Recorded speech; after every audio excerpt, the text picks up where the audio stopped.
Hello and welcome to Mike Academy. So this is the fourth video on bisection method of numerical analysis.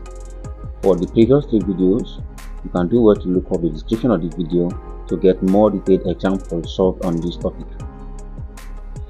Now in this video, we are asked to find the root of the equation lim x plus x equal to 0 correct to two decimal place. So let's pull out our functional equation. So this means f of x is equal to lim s plus s, and I said in our previous videos that we need to identify 2 points a and b which are called the closed interval, such that when you put in the value of a into this function, it turns this function into negative. When you put in the value of b in this function, it automatically turns the function into positive. So which means a lies on the negative side of the function and b lies on the negative side of the function. So let's start by saying let s be equal to 0.5. Now you can't say 0 because lim 0 is infinity, so you start from 0.5. So you simply find f of 0.5. This simply means whenever you see s in this equation, plug in 0.5. So we have lim 0.5 plus 0.5. Okay, so this implies f of 0.5 is equal to, let's obtain lim 0.5. Lim 0.5, this gives us negative 0.693, negative 0.6931 plus 0.5, and this value is going to be equal to plus 0.5. This gives us negative 0.1931, negative 0.1931. So you see that f of 0.5 is equal to negative 0.1931. This value is less than 0 and it is negative. So temporarily we could say we found the value of a to be equal to 0.5, since 0.5 turn the equation to negative. But then we need to find another value that will turn this equation directly to positive immediately after 0.5 before we can choose this as a and choose that one as b. Now we tried let x be equal to 1. Since we plug 0.5, let's use 1 now. So this simply means you look for f of 1, which is equal to, remember the equation lim s, that becomes lim 1 plus 1. So this is going to be equal to, let's find lim 1. Lim 1 is 0, so you have 0 plus 1. So this simply implies that f of 1 is equal to 1. This value is greater than 0 and it is positive, so which means we've gotten our two values. Now since it is positive, like I said earlier, this implies that a is a value that causes the function to be negative, in this case 0.5. So a is 0.5 and b is a value that causes the function to be positive, which in this case is 1. So b is equal to 1 here. B is equal to 1. Okay, so which means our interval, which means our closed interval, okay, our interval, which is labeled a and b, is now going to be equal to, a is 0.5, we have 0.5 and b is 1. So this becomes our interval. Now having found the interval, so this simply means that the root of the equation lies between these two intervals. So we can find the very first root for the initial guess or initial iteration. So we can call that initial guess. Your initial guess, labeled S0, is equal to a plus b divided by 2. So that is simply adding these two and dividing it by 2. So you have 0.5 plus 1 divided by 2. This simply implies that our initial guess S0 is going to be equal to, that's 1.5 divided by 5 divided by 2, sorry.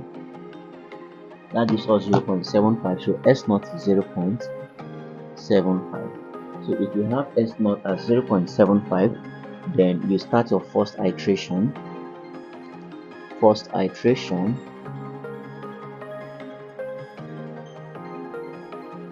So remember the question, f of x equals ln s plus s. So now you find f of s naught, simply plugging in s naught or the values of s naught in place of s in this equation. So you simply find f of s naught, which is equal to ln s now becomes s naught, which is 0.75 plus s, which is 0.75. So we point all together. Okay, so you have ln answer plus answer. This gives us 0.7. This gives us 0.4623. You have 0.4623. This is positive and it is greater than 0. So the result is positive and greater than 0. And remember I said any value that causes the function to be positive is labeled as b. So since 0.75 caused this function to be positive, this simply implies that b is now equal to 0.75. So we form a new interval now. We'll have a new interval, and in that new interval, b will replace the value of b in the previous interval over here. Okay, b replaces the value of b, so ac remains 0.5. Now b has changed, so in our new interval a is 0.5, b has a new value now of 0.75. So which means the root of the equation now lies between these two intervals, and as such you can find your first root. S1 also is taken as a plus b divided by 2. So this is also going to be 0.5 for a plus 0.75 for b divided by 2, and this will give us, let's find out value, 0.5 plus 0.75 divided by 2. This gives us 0.625. Now I said you don't compare until you've done at least 3 iterations before you start comparing your roots. Okay, so you have 0.625. So now you can carry out your second iteration.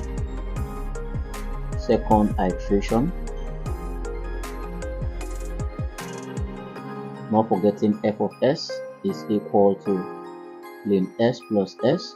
So you find f of s1, simply plug in the value of s1 in this equation. So that becomes ln s now becomes s1, which is 0.625. So you have ln 0.625 plus 0.625. So let's see what this result will give us. Ln answer plus answer. This simply gives us 0.1550. So you have 0.1550, and this result is positive once more. Since it is positive, again any value that caused the result or the function to be positive is taken to be b. So since x1, which is 0.625, caused this function to be positive, this implies now that b will change to be 0.625. So we have a new interval. Okay, the interval becomes a still remains 0.5. So we'll have 0.5 for a. Now b has assumed a new value, which is 0.625. So this means now that the root of this equation lies in this interval. So just like we did before, we carry on now to find x2. X2 also becomes the midpoint of this interval. Okay.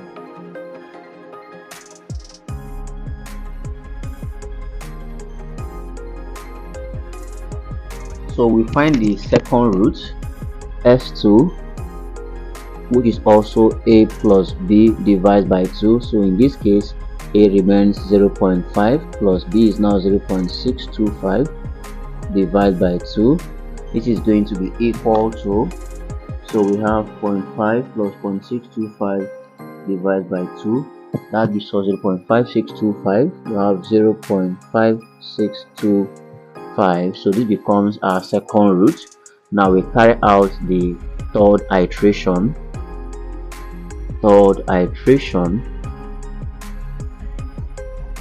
So you keep on doing this until the roots converge, and I said you can only start checking your roots after like 3 iterations. Okay, so not forgetting the formula or the function f of x equals len s plus s. So now we find f of s2, which is equal to len. In place of s, now we'll plug in the value of s2, which is 0.5625, so it becomes len 0.5265 plus 0.5265. so this simply implies f of s2 is going to be equal to, so let's find that value.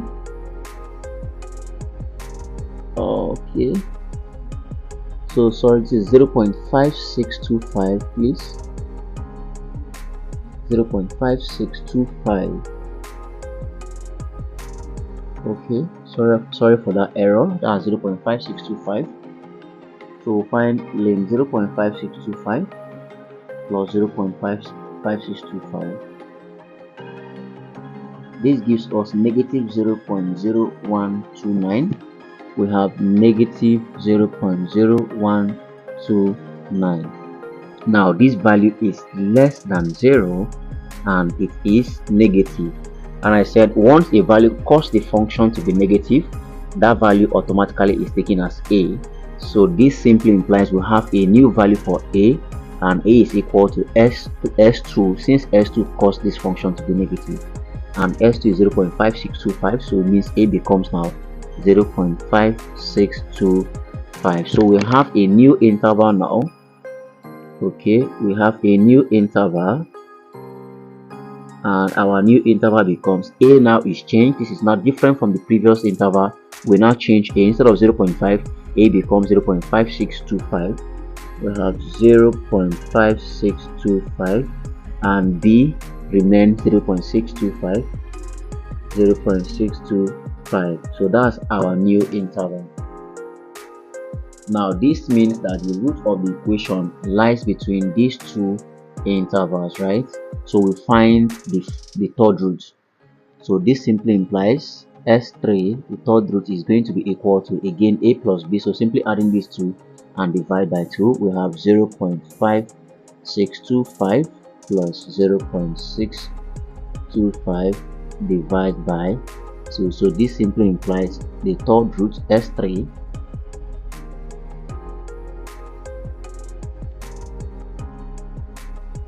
is equal to, so let's find 0.5625 plus 0.625 divided by 2. This gives us 0.5938. we have 0.5938, so we are taking correct to 4 decimal place. Now you can compare with the previous root. So let's compare with the previous root. Since we've done up to 3 iterations, let's compare the previous result, which is s2. We obtained s2 earlier as 0.625. okay, we obtained s2 as 0.625. so if you compare these two, this is 0.59 correct to 2 decimal place, this is 0.62 correct to 2 decimal place, so which means the iteration has not converged, or the root has not converged, so which means you carry on with your iteration. So when it has converged, it simply means for the first 2 decimal place, the numbers here will be equal to the previous number, and so on, before you can say it has converged. So we carry on now the 4th iteration. We carry on with the 4th iteration, not forgetting the function f of x equals len s plus s. So now we find f of s3, simply plugging the values of s3 in this equation. That becomes len s3 itself is 0.5938, okay, plus 0.5938. so let's see what we have. This is f of s3 is going to be equal to so I'm pointing all together, 0.5938 len answer plus answer. This gives us 0.0726. that gives us 0.0726. now this value is greater than 0 and it is positive. So remember, when a particular value gives the function to be positive, then we simply call that value b. So this implies that b is going to be equal to s2, which is 0.5938. So our new interval becomes a still remains over here at 0.5625, a remains 0.5625. now b has a new value 0.5938, 0.5938. so this becomes the new value of b. Okay, so this means that the root of the equation lies between these 2 points, and as such we can find the fourth root, s4, which is equal to, now we add 0.5625 plus 0.5938 divided by 2. So this simply implies s4 is going to be equal to, so let's add up now, plus 5625 plus 0.5625 plus 0.5938 divided by 2. This gives us 0.5782. we have 0.5782. now let's compare this with the previous results. For s3 we obtained earlier as over here 0.5938. so we obtain s3 as 0.5938. so if you compare the results, we have this is correct to 2 decimal places is 0.57 and correct to 2 decimal places is 0.59. so which means it has not converged, only 5 has converged. We need to see further iterates. Okay, so we can now carry out the 5th iteration.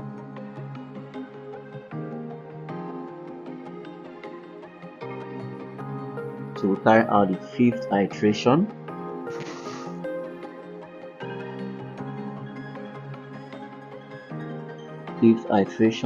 Not forgetting the function f of s itself is length s plus s. Okay, so we now find f of s4. This is going to be equal to, it becomes length, plug in the value of s4 in the equation, length 0.5782 plus 0.5782. so this simply implies f of x4 will be equal to, so let's find these results. So length answer plus answer, this gives us 0.0304. we have 0.0304. once again, this is greater than 0 and it is positive, and once the function is positive, the value that caused that function to be positive is taken as b. so this simply implies that b automatically becomes s4, and s4 is given here as 0.5782. so it means b is 0.5782. so we have a new interval now. Our new interval still becomes alright, so our new root simply becomes 0.5625. of course, a remains a from the previous interval, b has changed to 0.5782, so only b changes, a still remains 0.5625.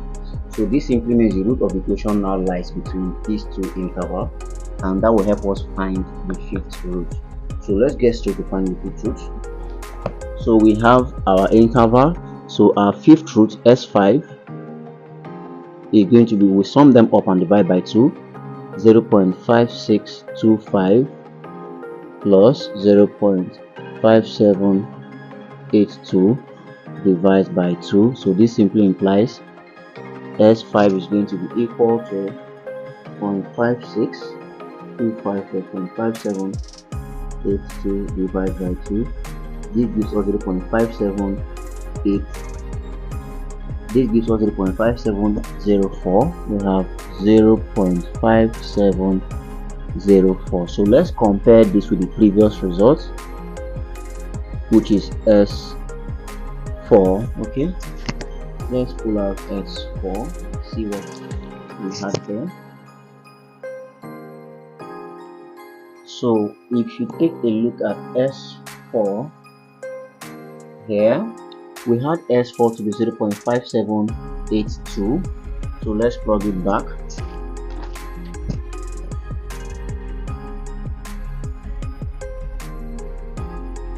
So we had S4 to be 0.5782, and the question says we should find the root of the equation correct to 2 decimal place. So to 2 decimal place simply means the number after the decimal place, 2 numbers after the decimal place must correspond with the previous number. So you can see here, this is 0.57, this is 0.57, and they converged. Okay, so since the roots correct to 2 decimal place has converged is 0.57, and you have here previously 0.57, it simply means that the root of the equation is actually 0.57. Since they have converged, since there is a repetition in 2 decimal place according to the question, then it means it has converged. So that simply becomes the root of the equation 0.57. Alright guys, so that's it for that question on bisection method. In the next video, we are going to be looking at cubic equations and polynomials involving bisection method. I'm sure you want to be a part of that video, so do well to click the subscribe button and turn on your notification bell so you don't miss out when that video drops. Please do well to like this video, share to your friends, comment nicely, and if you're new to the channel, do well to also subscribe and turn on your notification bell. I will see you in the next video. Thanks.